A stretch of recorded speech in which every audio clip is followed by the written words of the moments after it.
After the New People's Army announced its withdrawal from its 5-month unilateral ceasefire with the government in February, prospects for another round of peace talks dimmed over the horizon, as President Rodrigo Duterte himself suspended the negotiations in response to the Communist Party's move. Now it's back to the negotiating table as a result of back-channel meetings last month between key members of both the government peace panel and the National Democratic Front. Marita Moahe tackles the agenda for the 4th round of peace talks in this Norway report.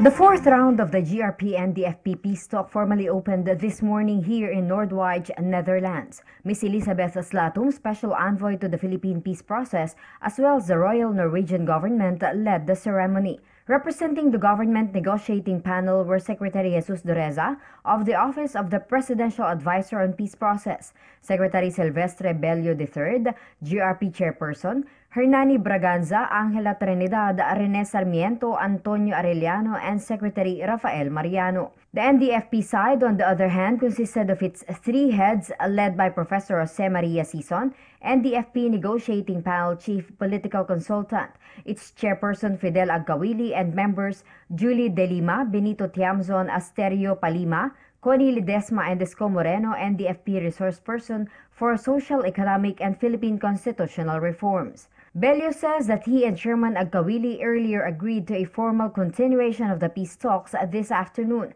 that would tackle the Comprehensive Agreement on Social and Economic Reforms, or CASER, the Comprehensive Agreement on Respect for Human Rights and International Law, or the CARIL, and the bilateral ceasefire. The atmosphere is very cordial.